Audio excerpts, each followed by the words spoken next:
اچھا پہلے چھوڑیں تو صحیح، پھر میں آپ کو منا لوں گی، وہ کس مسائل۔ ہاں ایسے نہیں شیعہ سفیر، اتنی آسانی سے نہیں۔ اتنے سالوں کی بےرخی، اتنے سالوں کی کم میگی کا بدلہ اتنی آسانی سے تم نہیں چکا سکتی۔ شیعہ کا دل بری طرح لرزا۔ ٹھیک ہے تو کا ٹھیک ہی تو کہہ رہا تھا، اس نے کب سیدھے منہ اس سے بات کی تھی، ہمیشہ وہی تو اس کی جانب بڑھاتا۔ سفیر، وہ لب تر کیے بولے، لیکن سفیر نے اس کے لبوں پر انگشت رکھ دی۔ فی الحال کوئی صفائی نہیں، کوئی وضاحت نہیں۔ اس کی بھاری میں کئی جذبات پہنا تھے۔ شیعہ کے گال دہنے لگے، اس نے ہاتھ بڑھا کر کان میں پہنے چوکور ٹاپس کو چھوا، گویا تصدیق کیوں کہ موجود ہے یا نہیں۔ میں یہ جدا نہیں کروں گی، وہ فوری بولے تو سفیر چونکا۔ میں حیران کہ جو لڑکی کل تک سیدھے طریقے سے بات کرنا گوارا نہیں کرتی وہ ایسے بدل کیسے گئی۔ سفیر کا طنزیہ انداز شیعہ کو خاصا چبھا تھا، لیکن وہ بالکل ٹھیک کہہ رہا تھا۔ اپنا دل بدلنے پر حیران تو وہ بھی تھی۔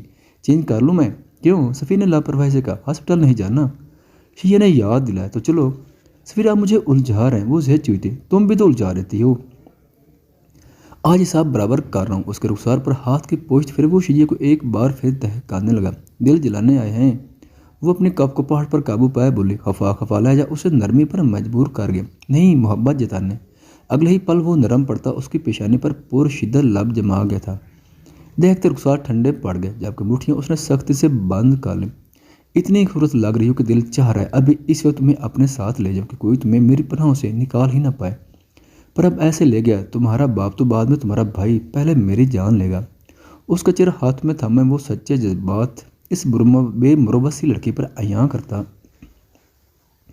اسے آنکھیں بھیگ جانے پر مجبور کر گئے۔ سفیر، اس نے بھیگی نم آواز میں پکارا۔ حکم میری جان۔ اس کا انداز، اس کا چہرہ نرمی سے تھامنا، وہ بولتی بھی تو کیا۔ اس نے نفی میں سر ہلا دیا تو سفیر مسکرا کر فاصلے پر ہوا۔ بیڈ سے اس کی شال اٹھا کر اس نے اس کے بازو سے گزاری کہ نیٹ کے بازو چھپ سے گئے، اور شیفون کا دوپٹہ اس نے سر پر اڑا کر گردن کے گرد ہلکا سا لپیٹ دیا۔ سیاہ رنگت میں اس کا چہرہ مزید کھلا تھا۔ اب لگ رہی ہو سفیر خان کی بیوی، شیعہ سفیر خان۔ وہ لجا کر رخ موڑ گئی۔ اس نظر کو سہار پانا اب اس کے لیے بہت مشکل ہو رہا تھا۔ جلدی آجو، میں انتظار کر رہا ہوں۔ ساتھ لے تو جاتا تمہیں، لیکن لاؤنج میں تمہارے ابا حضور موجود، ایسے ہی موڈ آف کر لیں گے۔ شیعہ کو بے وجہ ہنسی آئی تھی۔ سفیر اس کی پوچھ دے کے باہر نکل گیا۔ شیعہ اپنا موبائل اور بیگ لیے باہر نکلی تھی۔ اس کے ساتھ فرنٹ سیٹ پر بیٹھے وہ آج دل سے مسکرائی تھی۔ چلیں؟ سفیر نے اجازت چاہی تو اس نے سر اسبات میں ہلایا تھا۔ گاڑی حویلی کے حدود سے نکلی، کچھ ہی دیر میں وہ گاؤں سے بھی نکل آئے تھے۔ شیعہ کبھی سفیر کو دیکھتی اور کبھی باہر کے مناظر میں گم ہو جاتی۔ وہ خاموشی سے سفر کر رہا تھا۔ اس کی خاموشی شیعہ کو چبھنے لگی تو اس نے پہلو بدلا، لیکن پھر موبائل پر ہوتی وائبریشن پر اس کا دھیان بھٹکا۔ اس نے فوری موبائل دیکھا، وہاں موجود شایان ساگر کا نمبر اور میسج آج پہلی مرتبہ اسے نہایت برا لگا تھا۔ اس نے سختی سے دانت پر دانت جما لی۔ بنا پڑھے اس نے میسج ڈیلیٹ کیا اور اپنے دماغ میں پنپتے خیالات کو عملی طور پر سفیر کے سامنے پیش کرنے کے لیے اس کی جانب مڑی۔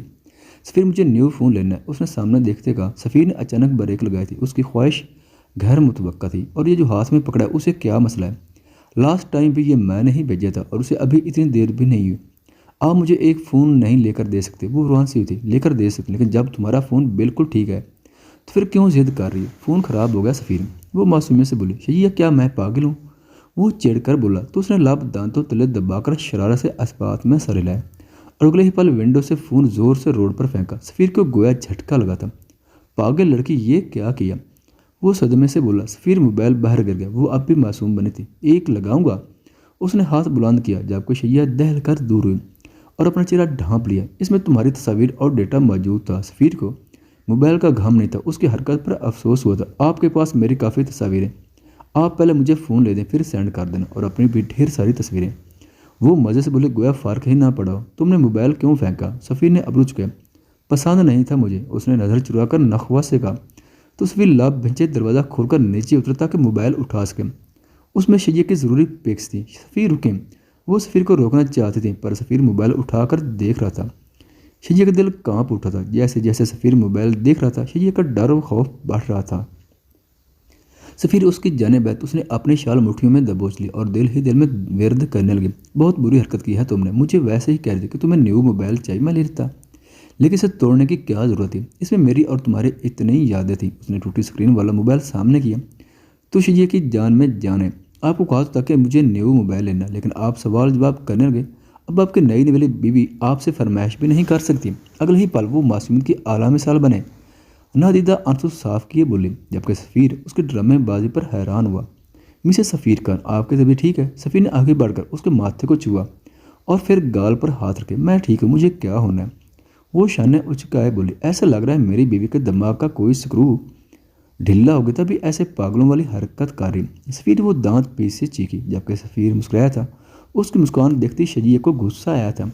سچ سچ بتاؤ، کیوں پھینکا موبائل؟ تم کبھی ایسی حرکتیں نہیں کرتی۔ اس کا بازو پکڑ کر پاس کھینچے وہ سنجیدگی سے بولا۔ شجیہ نے اس کے سینے پر ہاتھ رکھا تاکہ فاصلہ قائم ہو سکے۔ آپ گھر جا کر پوچھ لیں، ابھی ہم روڈ پر ہیں۔ شجیہ نے نظر چرائی، مجھے ابھی جاننا ہے۔ وہ بزہد ہوا تھا۔ شجیہ نے اسے دیکھا اور پھر گہرا سانس لیا، گویا خود کو تیار کر رہی ہے۔ سفیر کی ناراضگی کی، اس فون میں کچھ ایسے میسج اور کچھ ایسی چیزیں جو آپ اگر دیکھ لیتے تو آپ کو ناگوار گزرتا اور شاید آپ کو مجھ سے نفرت ہو جاتی اور ہمارا رشتہ بھی خراب ہو جاتا، لیکن میں نہیں چاہتی کہ اس خوبصورت بندھن میں بندھنے کے لیے ہم دونوں کے درمیان ذرا سی بھی نفرت یا ناراضگی ہو۔ سچ کہوں تو یہ نکاح میرا دل بدل گیا ہے۔ چند ہی دنوں میں کیا کایا پلٹ ہوئی ہے میں نہیں جانتی، لیکن آپ کا میسج نہ آپ کا مجھے کال نہ کر مجھے بے چین کر گیا تھا، اور آج آپ کا یوں آنا میری خوشی کی حد تھی۔ تو یعنی تمہیں اس الجھے بکھرے گنوار سے سفیر خان سے محبت ہو گئی ہے؟ سفیر نے شجیہ کو مزید اپنی جانب کھینچا اور اس کے کمر کے گرد بازو ہیل کیا۔ سفیر چھوڑیں، وہ جو اس سے توقع کیے بیٹھی تھی کہ وہ غصہ کرے گا، متجسس ہو جائے گا کہ شجیہ نے ایسا کیوں کیا، کیونکہ اس نے سوال بھی وہ کیا تھا جو اس کے مطلب کا تھا۔ پہلے جواب دو پھر چھوڑوں گا۔ سفیر کا لہجہ بھاری ہونے لگا جب کہ شجیہ اپنی کیفیت سمجھ نہیں پا رہی تھی۔ جواب نہیں ہے میرے پاس۔ اگر یہی محبت ہے کہ آپ کا پاس آنا آپ کا خیال ہے تو میرا مسکرا دینا، تو سمجھ لیں مجھے آپ سے نکاح والے دن ہی سے محبت ہو چکی ہے۔ سفیر کے دل سے گویا ایک بہت بڑا بوجھ سرکا تھا، اس کی دعائیں شاید قبولیت کا درجہ پا گئی تھیں۔ شجیہ چودھری اس سے محبت کرنے لگی۔ اس کی تمنا اس نے بہت پہلے کی تھی اور آج وہ تمنا وہ دعا قبول ہو چکی تھی۔ تم نے جو کیا اچھا کیا، لیکن مجھے افسوس ہے کہ میں پہلے تم سے نکاح کر لیتا کہ میری بیوی کو تھوڑی عقل آ جاتی۔ اس کے پھولے گالوں کو نظر کے حصار میں لیے وہ شجیہ کا منہ پھلانے کا موجب بنا۔ بہت برے ہیں آپ، میں پہلے سے سمجھدار تھی۔ اس کے سینے پر ہاتھ مارتی وہ سیدھی ہونے لگی، لیکن سفیر گستاخی کر چکا تھا۔ اگلے ہی لمحے وہ سرخ پڑتے چہرے سے دور ہوئی اور بلا وجہ شال درست کرنے لگی، جبکہ گال الگ کندھاری ہو گئے تھے۔ وہ اپنی انگلیاں چٹکاتی نظر ہی نہ اٹھا پائی تھی، جبکہ سفیر سیٹی کی دھن بجاتا گاڑی سٹارٹ کر چکا تھا۔ موبائل لینا ہے یا نہیں؟ اس کے کپ کپاتے ہاتھوں پر اپنا ہاتھ رکھے وہ دوبارہ اس کی جانب جھکا اور دل فریبی سے بولا، نہیں چاہیے مجھے۔ اس نے سفیر کا ہاتھ جھٹکا۔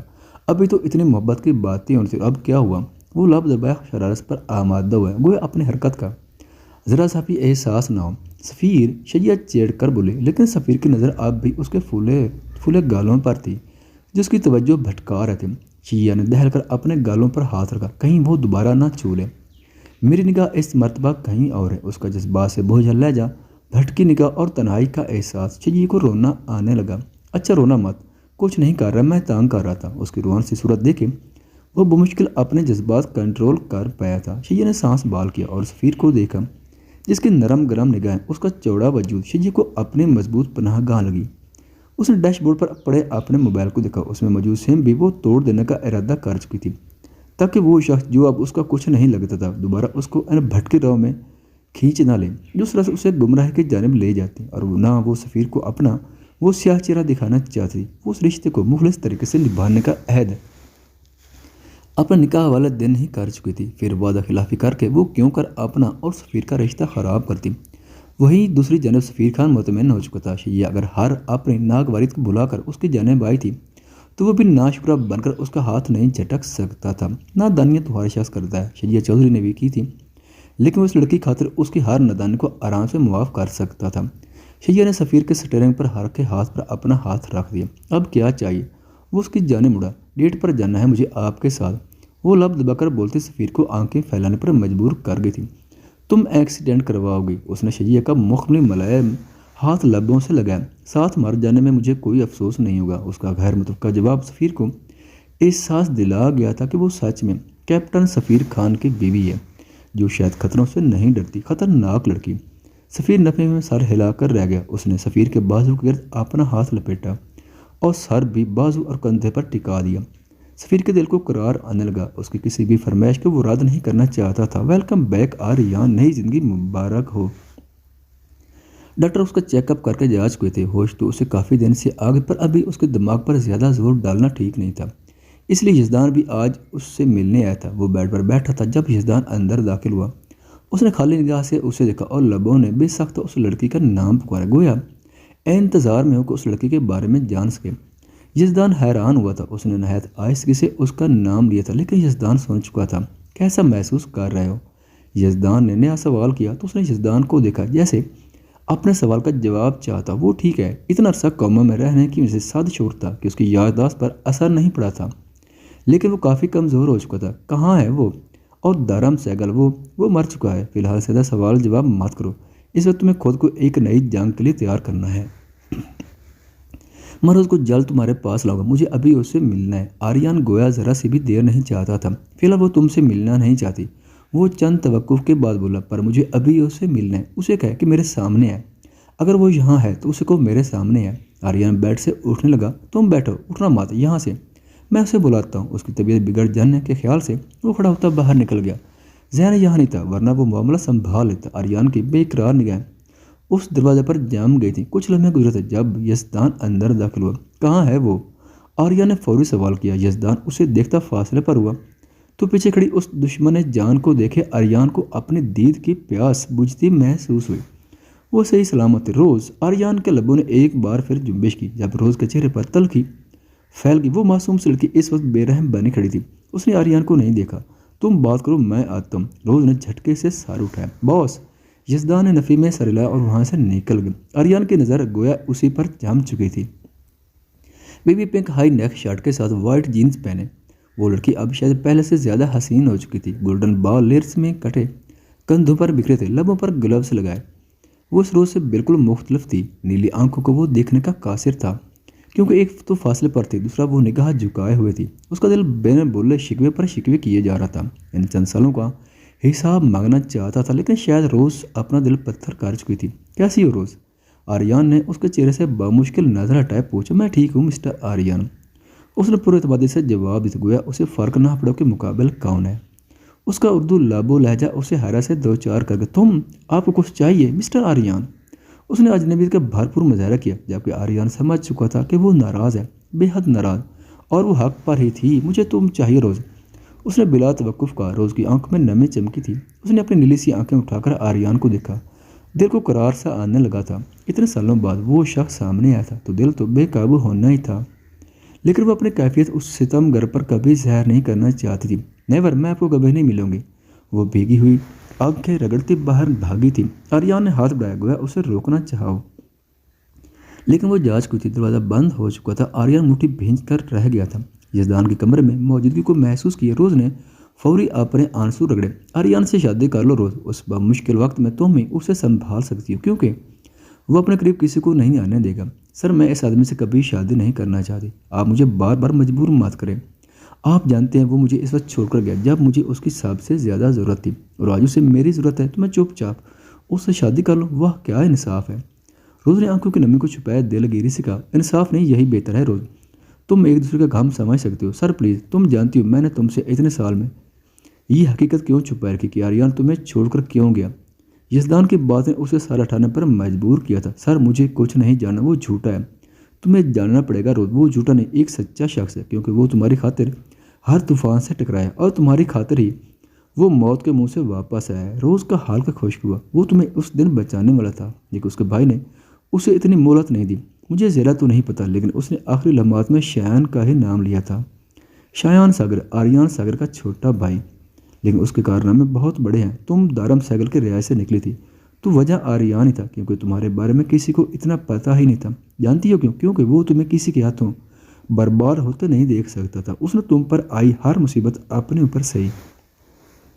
میجر ذہن کے ہاتھوں میں سانسوں سے ہارتے ہوئے اس نے تمہاری حفاظت مانگی تھی۔ اسے اللہ کے بعد اگر کسی پر یقین تھا تو میجر ذہن پر تھا، کیونکہ میجر ذہن نے ہر معاملے میں اس کی مدد کی تھی۔ باس، وجہ چاہے جو بھی ہو، اب میں اپنی اس زندگی سے مطمئن اور بہت خوش ہوں۔ روز تم اپنے باس کو انکار کر رہی، میں آپ کو کبھی انکار نہیں کر سکتی، پر آپ مجھے مجبور کر رہے ہیں، اس نے فوری کہا۔ تو یزدان نے بھوری آنکھوں میں خفگی لیے اسے دیکھا۔ مجھ سے بات مت کرنا، اور ٹھیک ہے، میں تم پر ویسے بھی کوئی حق نہیں رکھتا، تو تم کس حق سے میری بات مانو گی؟ یزدان سنجیدگی سے کہتا باہر نکل گیا، جبکہ روز کا دل بے چین ہوا تھا۔ اسے آریان ساگر پر شدید طیش آیا تھا۔ وہ کمرے میں آیا تو طبیعت آرام کر رہی تھی۔ کافی دن ہو چکے تھے، لیکن واج کا کچھ پتہ نہیں تھا۔ اسے طیش بھی آ رہا تھا، لیکن وہ ذہن کی وجہ سے کوئی قدم نہیں اٹھانا چاہتا تھا، اور یہ بھی احساس تھا کہ واج سلطان کی جاب دوبارہ سیٹ ہوئی ہے۔ وہ اس وقت رانا شکر کے کیس میں الجھا ہوا تھا، جس وجہ سے وہ اسے تانگ نہیں کرنا چاہتا تھا، کیونکہ رانا شکر اس کا کافی نقصان کر چکا تھا۔ وہ بھی یہی چاہتا تھا کہ رانا شکر کو واج سزا دلوائے۔ تعبیر کی طبیعت اسے کافی بوجھل لگ رہی تھی، وہ احساس نہیں دلا رہی تھی، لیکن یزدان کو ویسا محسوس ہو رہا تھا۔ اسی کے خیال سے وہ فی الحال شایان ساگر سے بھی نہیں ملا تھا، کیونکہ ذہن بھی زہری کی وجہ سے گاؤں ہی تھا، اور کچھ وہ حویلی میں ہوئے حملے کے متعلق تفتیش میں مصروف تھا۔ آریان کا معاملہ تبھی ایک جانب تھا، لیکن یزدان دل سے چاہتا تھا کہ روز اور آریان کو وہ ایک بندھن میں باندھ دے، کیونکہ آریان کو اس وقت صرف روز ہی سنبھال سکتی تھی۔ وہ سر جھٹکا اس کے پاس آیا۔ تعبیر وہ قریب بیٹھا تو تعبیر نے بوجھل آنکھیں کھولی۔ اس کی تیز خوشبو ہی اسے نیند کی وادیوں سے کھینچ لائی تھی۔ وہ اس کی جانب مڑتے ایک بار پھر آنکھیں موند گئی۔ کیا ہوا ہے؟ کل سے آپ کافی مرجھائی ہوئی ہیں۔ میں لڑکا تعبیر کو بہت میس کر رہا ہوں۔ اس نے تعبیر کے گھنے بالوں میں انگلیاں چلائی تو تعبیر کو سکون آنے لگا۔ پتہ نہیں، بس دل کر میں سوتی رہوں، بہت نیند آ رہی ہے، وہ بھاری ہوتی آواز سے بولی تو یزدان اس کے قریب نیم دراز ہو گیا، اس کا سر اٹھا کر سینے پر رکھے۔ وہ تعبیر کو اپنے حصار میں لے چکا تھا۔ تعبیر نے ذرا سی آنکھیں کھولی اور پھر بند کر لی۔ ڈاکٹر کے پاس چلیں؟ اس نے اس بالوں میں انگلیاں پھیرے کہا۔ نہیں، بس تم میرے پاس رہو، ہمیشہ، کبھی دور نہیں جانا۔ اس کا سوال کے الٹ جواب پر یزدان بوجھل سا مسکرایا۔ وہ لڑکی بوجھل سی ہو رہی تھی تو یزدان کو اپنی طبیعت بھی بوجھل محسوس ہونے لگی۔ اس کی مسکراہٹ، اس کا لڑنا جھگڑنا یزدان کے لیے انرجی جیسا تھا۔ ایک بار چلتے ہیں ڈاکٹر کے پاس، کل چلیں گے، ابھی مجھے سونا ہے۔ وہ اس کے گرد اپنا بازو پھیلاتی مزید سینے میں چھپی۔ اتنے دن سے آپ نے مجھے گھر میں قید کیا ہوا ہے، کام کاج کروں گا تو آپ کو خوش رکھ سکوں گا، ساری عمر کام ہی کرنا ہے۔ فی الحال میرے پاس رہو، خبردار جو تم نے جاننے کی ضد کی میں گاؤں چلی جاؤں گی یا وہاج بھائی کے پاس، خبردار جو آپ نے جاننے کی بات کی، مجھ سے برا کوئی نہیں ہوگا۔ اس نے فوری تعبیر کا چہرہ ہاتھ میں ایک جانب سے تھام کر بلند کیا۔ اس نے اپنی مندی آنکھیں کھولی اور پھر مسکرائی، گویا اس کی بے چینی پر لطف آیا۔ ڈر لگتا ہے میرے دور جانے سے؟ تعبیر شاید اسے تانگ کرنا چاہتی تھی، یا پھر ہر بار کی طرح محبت کا یقین چاہتی تھی، بہت زیادہ۔ اس نے بلا تعمل کہا، مجھے بھی ڈر لگتا ہے جب تم کسی اور کو دیکھتی ہو، کسی اور کی فکر کرتی ہو، کیونکہ تم تو صرف میرے ہو، صرف تعبیر کے۔ وہ بھی اس کے گال پر ہاتھ رکھ چکی تھی، لہجہ ہلکا سا بھاری تھا۔ آپ کا ڈر بے جا ہے، کیونکہ یہ دیوانہ صرف آپ کا ہے، صرف تعبیر یزدان کا۔ اس کا سر چومتے وہ پر یقینی سے بولا۔ تعبیر کی مسکان بحال ہونے لگی۔ یزدان اس کی جانب جھکا تھا۔